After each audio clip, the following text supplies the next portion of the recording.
A Segunda Guerra Mundial, um conflito de escala global e consequências sem precedentes, foi travado não apenas em terra e no ar, mas também nas profundezas dos oceanos. Entre 1943 e 1945, os mares Atlântico e Pacífico transformaram-se em palcos de uma batalha implacável, onde a sobrevivência dos comboios navais era vital para o esforço de guerra aliado. Estes comboios, formados por centenas de navios mercantes transportando tropas, suprimentos e equipamentos essenciais, eram a linha de vida que conectava os centros de produção aliados aos campos de batalha. A sua interrupção representava uma ameaça existencial para a capacidade de sustentação das operações militares e a economia das nações aliadas. No entanto, esta linha de vida estava sob constante ataque. A ameaça invisível dos submarinos inimigos, particularmente os U-boats alemães no Atlântico, era uma preocupação estratégica para as forças aliadas. Estes submersíveis, operando em táticas de matilha de lobos, grupos de submarinos coordenando ataques a comboios, infligiam perdas devastadoras. Milhões de toneladas de navios foram afundadas e milhares de vidas foram perdidas, gerando uma pressão imensa sobre as marinhas aliadas para encontrar soluções eficazes para a guerra anti-submarino. A Marinha dos Estados Unidos, a US Navy, enfrentava o desafio de proteger estes comboios e neutralizar a ameaça submarina. Sua principal ferramenta para esta tarefa na época era a carga de profundidade. A carga de profundidade representava a abordagem tradicional e consolidada da guerra anti-submarino. Desenvolvidas durante a Primeira Guerra Mundial e aprimoradas para o segundo conflito, estas armas eram essencialmente barris de explosivos, projetados para detonar a uma profundidade predeterminada por um fusível hidrostático. Eram lançadas da popa dos navios de escolta por calhas, ou disparadas lateralmente por lançadores específicos, conhecidos como K-guns, criando um padrão de explosões na água. A metodologia envolvia a detecção do submarino por sonar, seguida pelo posicionamento do navio de superfície sobre a área estimada do alvo, e então o lançamento das cargas. A esperança era que a força da explosão, ou a onda de choque gerada, danificasse o casco pressurizado do submarino inimigo, forçando-o a emergir ou afundando-o. As imagens de enormes jatos de água e colunas de fumaça subindo à superfície após uma barragem de cargas de profundidade eram comuns e frequentemente interpretadas como sinais de sucesso, mesmo que o resultado real fosse incerto. A Marinha Americana confiava nesta tecnologia e nas táticas desenvolvidas em torno dela, considerando-a a espinha dorsal de suas operações anti-submarino e um elemento fundamental na defesa dos comboios. Contudo, a guerra é um catalisador para a inovação, e nem todas as inovações surgiam do mesmo lugar. Enquanto a US Navy aprimorava suas cargas de profundidade, uma alternativa radicalmente diferente estava sendo desenvolvida no Reino Unido. Esta era o Hedgehog, ou ouriço, um lançador de projéteis múltiplos que parecia, à primeira vista, uma excentricidade britânica. O Hedgehog, oficialmente conhecido como Projetor ASDIC Mark I, era um sistema que disparava 24 projéteis de contato em salva, à frente do navio de escolta. Sua aparência singular, com múltiplos eixos de lançamento inclinados, contrastava fortemente com a simplicidade aparente das cargas de profundidade. Cada projétil possuía uma ogiva de contato, o que significava que só detonaria ao atingir diretamente o casco do submarino. A reação inicial da Marinha Americana a esta invenção britânica foi de ceticismo. A US Navy, com sua vasta experiência e confiança em seus próprios equipamentos e doutrinas, torceu o nariz para o Hedgehog. A ideia de uma arma que disparava projéteis para a frente, em vez de lançar cargas para trás, e que só detonava no impacto direto, parecia uma complicação desnecessária e uma departure from métodos estabelecidos. A preferência institucional era clara. Os métodos e equipamentos já estabelecidos, como as cargas de profundidade, eram considerados mais robustos e confiáveis. Havia uma relutância natural em adotar uma tecnologia estrangeira que desafiava as convenções táticas e operacionais existentes. A confiança americana em suas próprias táticas e equipamentos era profunda, e a introdução de algo tão diferente quanto o Hedgehog era vista com desconfiança, como uma solução talvez engenhosa, mas ainda não comprovada e possivelmente inferior às suas próprias abordagens. Esta postura inicial, enraizada na autoconfiança e na familiaridade com o que já funcionava ou parecia funcionar, criaria um obstáculo significativo para a aceitação de uma arma que, em breve, provaria ser um divisor de águas na guerra anti-submarino. Apesar da confiança inicial da Marinha Americana em suas cargas de profundidade, a realidade da guerra anti-submarino revelou rapidamente as limitações inerentes a esta abordagem. A eficácia das cargas de profundidade dependia criticamente de uma premissa quase impossível de ser satisfeita em combate: a necessidade de uma mira precisa na profundidade exata do submarino inimigo. As cargas eram projetadas para detonar por proximidade, ativadas por um fusível hidrostático, que media a pressão da água e explodia a uma profundidade predefinida. Para que um ataque fosse bem-sucedido, o navio de escolta precisava não apenas localizar o submarino horizontalmente, mas também estimar com precisão sua profundidade e velocidade no momento do ataque. Esta era uma tarefa de extrema dificuldade. Os sistemas de sonar da época, embora cruciais para a detecção inicial, possuíam limitações significativas. Eles forneciam uma direção aproximada do alvo, mas a estimativa de profundidade era frequentemente imprecisa, baseada em cálculos complexos e suposições sobre o comportamento do submarino. Além disso, os submarinos inimigos eram manobráveis, capazes de alterar rapidamente sua profundidade e curso para evadir a detecção. Um U-boat, ao perceber que estava sendo caçado, podia mergulhar para profundidades variáveis ou mudar sua trajetória, tornando a tarefa de prever sua posição tridimensional no momento exato do lançamento das cargas uma aposta de baixíssimas probabilidades. O navio de escolta, ao se aproximar para lançar as cargas da popa, perdia o contato de sonar direto com o submarino devido ao cone de silêncio, ou ponto cego, diretamente abaixo de sua quilha, o que tornava o ajuste final da mira ainda mais problemático. As consequências táticas desta ineficácia eram severas e frustrantes. Cada explosão de carga de profundidade, mesmo que não atingisse o submarino, reverberava ruidosamente através da água, gerando uma enorme quantidade de bolhas e turbulência. Este ruído e a perturbação da água tinham um efeito secundário crítico. Eles cegavam temporariamente o sonar do navio de escolta. Por vários segundos, ou até minutos, após uma explosão, o sistema de detecção ficava inoperante, impedindo qualquer rastreamento adicional do alvo. Para o submarino, esta cegueira da escolta era uma oportunidade inestimável. A cada explosão, a posição exata do navio de superfície era revelada, e o U-boat ganhava tempo precioso para manobrar, mudar de curso, mergulhar para uma profundidade diferente ou até mesmo escapar completamente da área de ataque. As tripulações americanas, em seus contratorpedeiros e corvetas, experimentavam uma frustração crescente. Eles gastavam tempo e recursos valiosos em ataques que, na maioria das vezes, resultavam apenas em explosões espetaculares, mas sem a confirmação de um afundamento. A sensação de caçar um inimigo invisível, apenas para vê-lo escapar repetidamente após cada tentativa, minava o moral e a eficácia das operações. Diante do persistente desafio dos submarinos inimigos e das perdas contínuas de navios mercantes vitais para o esforço de guerra, a necessidade por uma nova ferramenta anti-submarino tornou-se premente.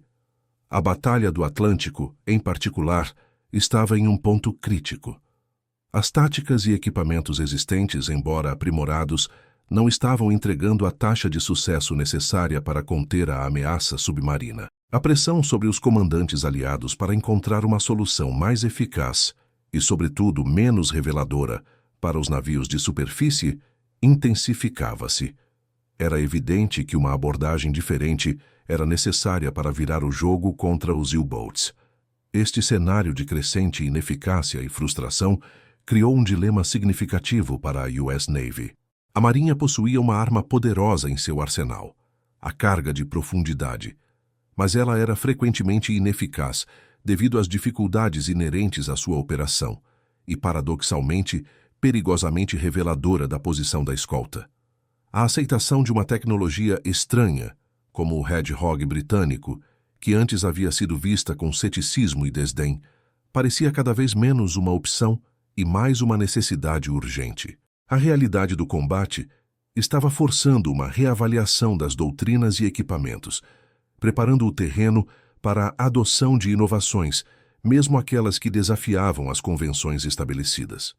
Apesar da confiança inicial da Marinha Americana em suas cargas de profundidade, a realidade da guerra anti-submarino revelou rapidamente as limitações inerentes a esta abordagem. A eficácia das cargas de profundidade dependia criticamente de uma premissa quase impossível de ser satisfeita em combate: a necessidade de uma mira precisa na profundidade exata do submarino inimigo.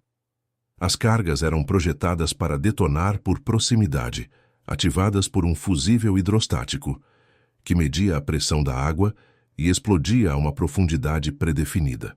Para que um ataque fosse bem-sucedido, o navio de escolta precisava não apenas localizar o submarino horizontalmente, mas também estimar com precisão sua profundidade e velocidade no momento do ataque. Esta era uma tarefa de extrema dificuldade. Os sistemas de sonar da época, embora cruciais para a detecção inicial, possuíam limitações significativas. Eles forneciam uma direção aproximada do alvo, mas a estimativa de profundidade era frequentemente imprecisa, baseada em cálculos complexos e suposições sobre o comportamento do submarino. Além disso, os submarinos inimigos eram manobráveis, capazes de alterar rapidamente sua profundidade e curso para evadir a detecção.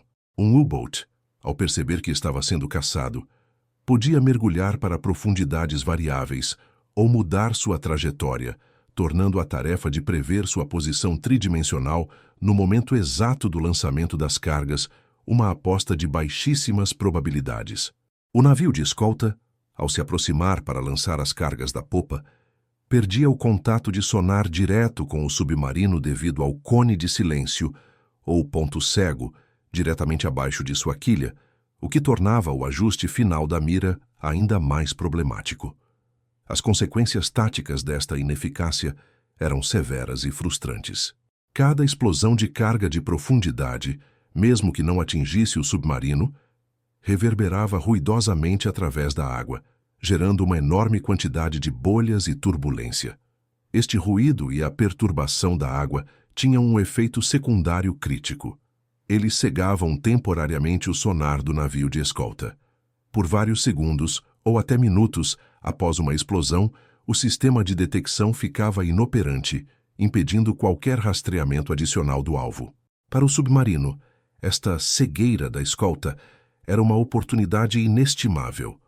A cada explosão, a posição exata do navio de superfície era revelada, e o U-boat ganhava tempo precioso para manobrar, mudar de curso, mergulhar para uma profundidade diferente ou até mesmo escapar completamente da área de ataque.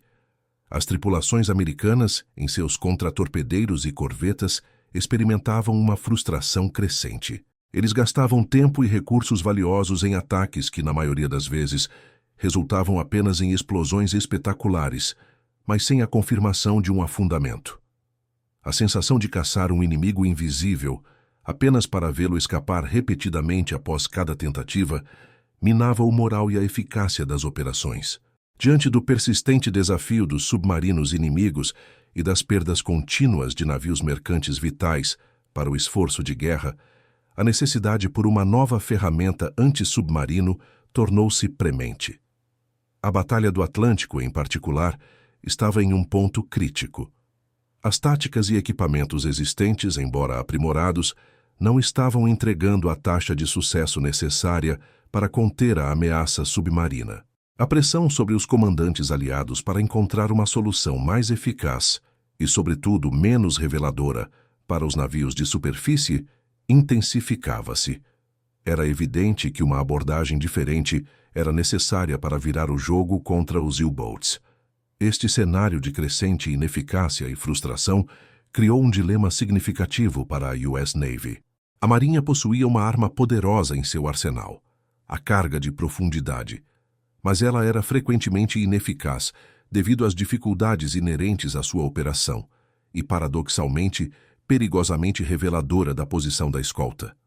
A aceitação de uma tecnologia estranha, como o Red Hog britânico, que antes havia sido vista com ceticismo e desdém, parecia cada vez menos uma opção e mais uma necessidade urgente.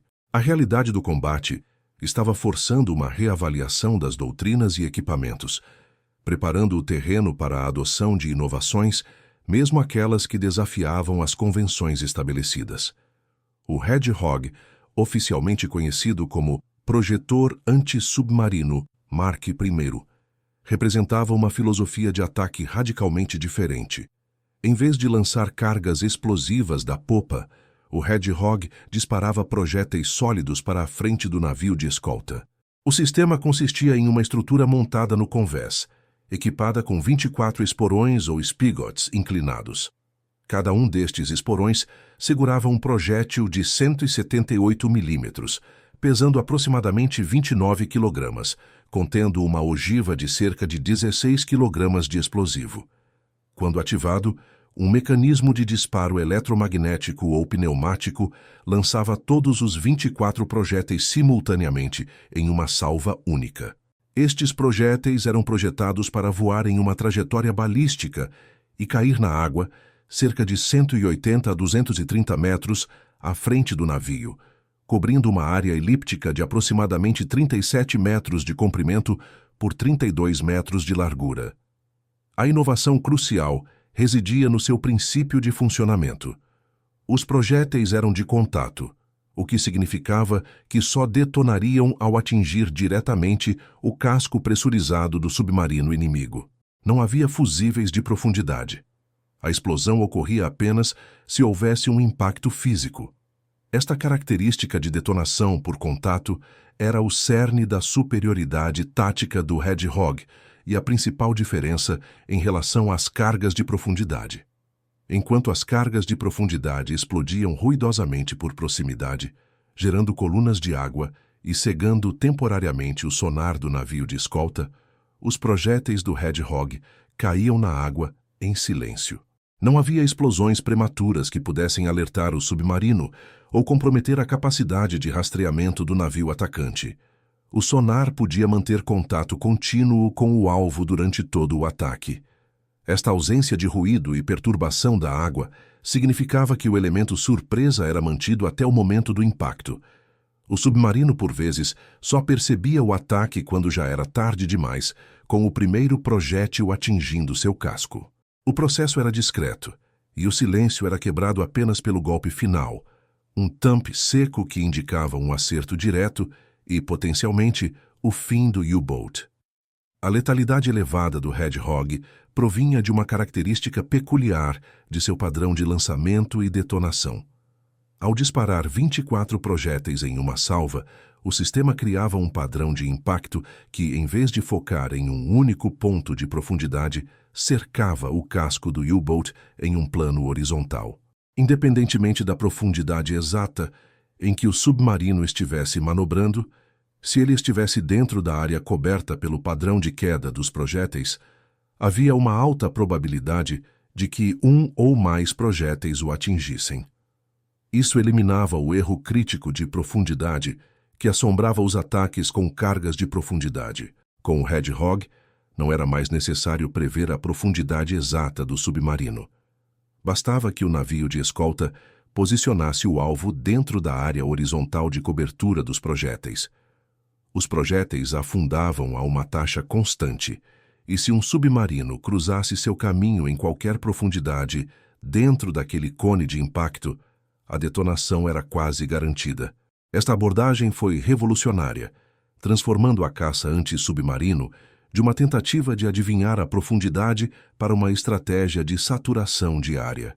As avaliações de campo e os relatórios de combate rapidamente confirmaram a superioridade tática do Red Hog. A probabilidade de afundamento por ataque com o Red Hawk era significativamente maior em comparação com as cargas de profundidade tradicionais. Enquanto as cargas de profundidade tinham uma taxa de sucesso estimada em torno de 5% a 9% por ataque, o Red Hawk elevava essa taxa para aproximadamente 20% a 25%, ou até mais em algumas operações. Em muitos casos, a probabilidade de kill era uma ordem de magnitude acima dos ataques com cargas. Esta diferença substancial era atribuída à combinação do elemento surpresa, a capacidade de manter o contato de sonar e, crucialmente, a eliminação do erro de profundidade. Com o Red Hawk, um ataque bem-sucedido não dependia apenas da precisão da estimativa de profundidade, mas da simples presença do submarino dentro da área de impacto.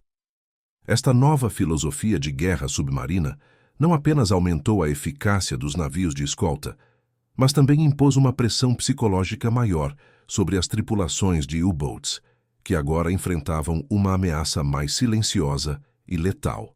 O ouriço britânico, antes visto com desdém, estava prestes a se tornar um divisor de águas na guerra anti-submarino.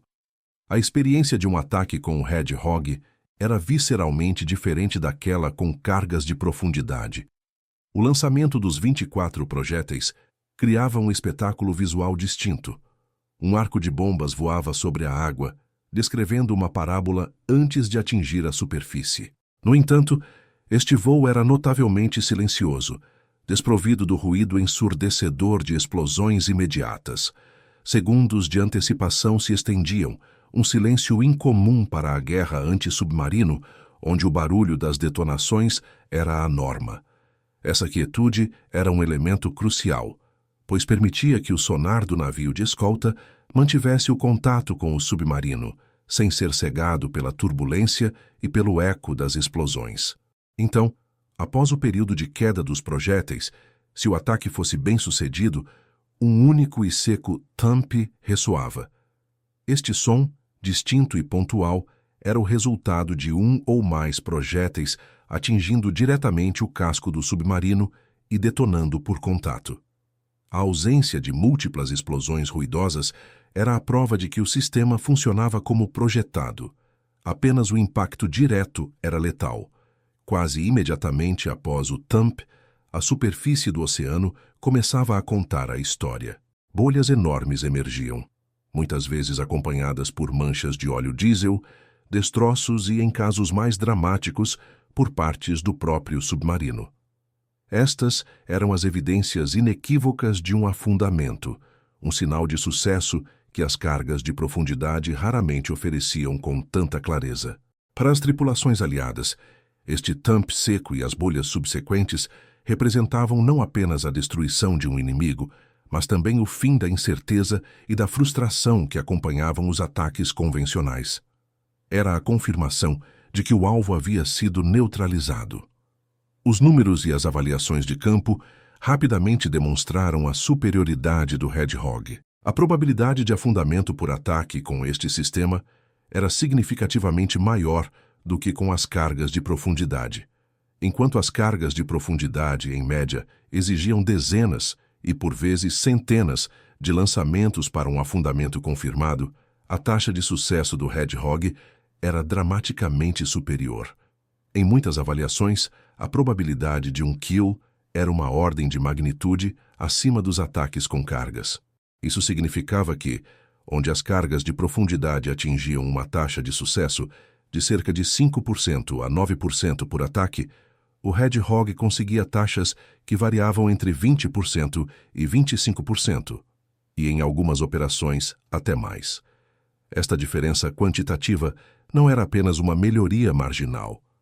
Representava uma transformação fundamental na eficácia da guerra anti-submarino. A capacidade de afundar um submarino inimigo com um número substancialmente menor de ataques significava que os navios de escolta podiam ser mais eficientes, conservar munição e, crucialmente, reduzir o tempo em que estavam expostos ao contra-ataque.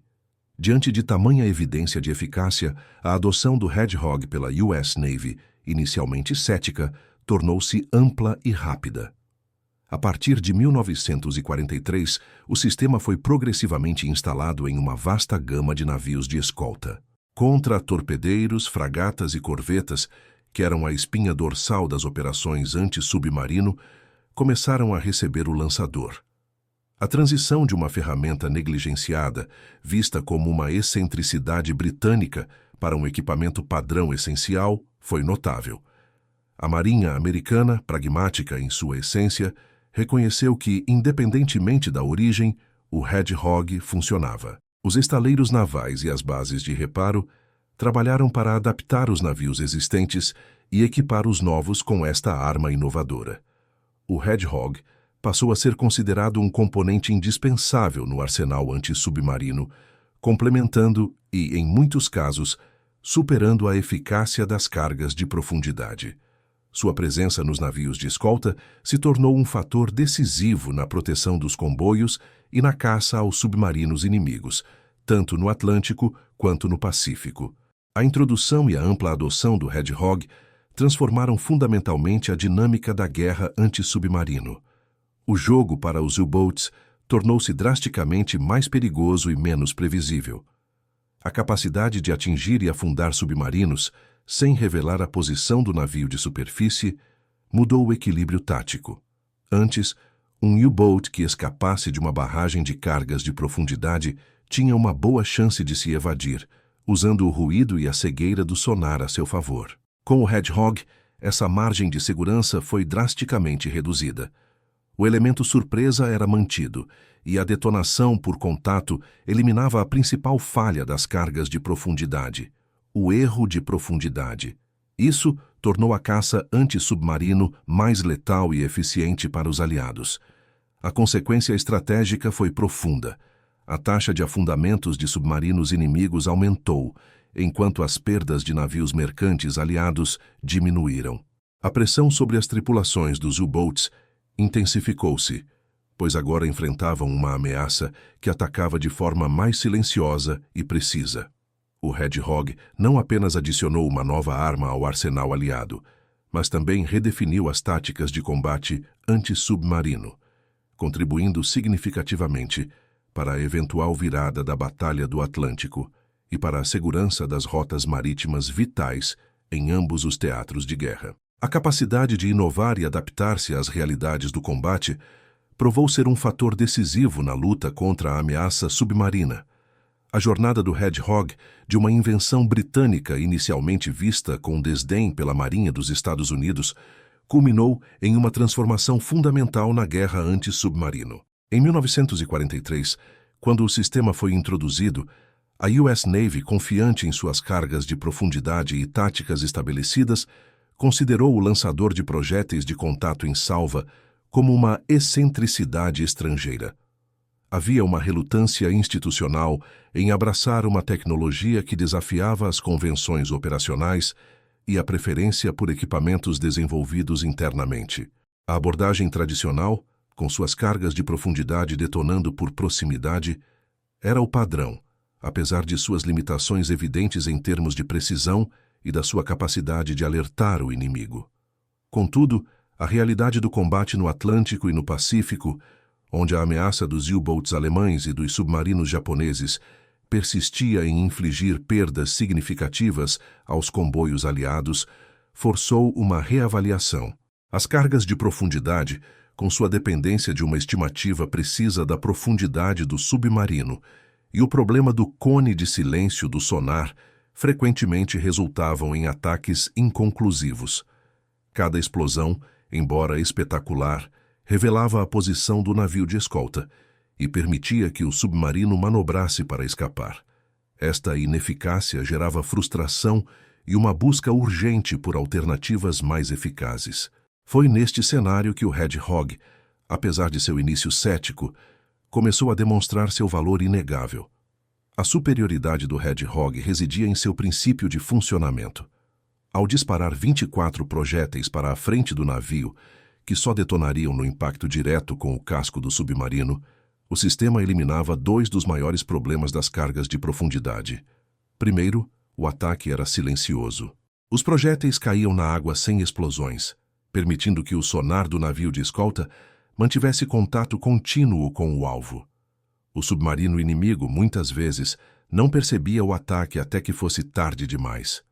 Segundo, a detonação por contato resolvia o problema do erro de profundidade. O padrão de queda dos projéteis cercava o submarino horizontalmente, garantindo que, se o alvo estivesse dentro da área de impacto, um ou mais projéteis o atingiriam, independentemente de sua profundidade exata. Este design inteligente transformou a caça anti-submarino de uma tentativa de adivinhar a profundidade para uma estratégia de saturação de área, onde a precisão horizontal era o fator determinante. Os resultados no campo de batalha foram conclusivos.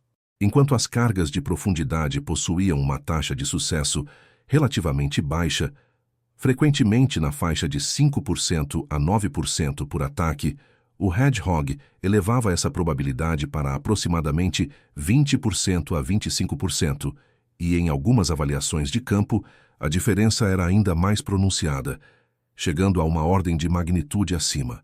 Este aumento significativo na probabilidade de afundamento por ataque significava que os navios de escolta podiam neutralizar a ameaça submarina de forma muito mais eficiente e com menos tentativas.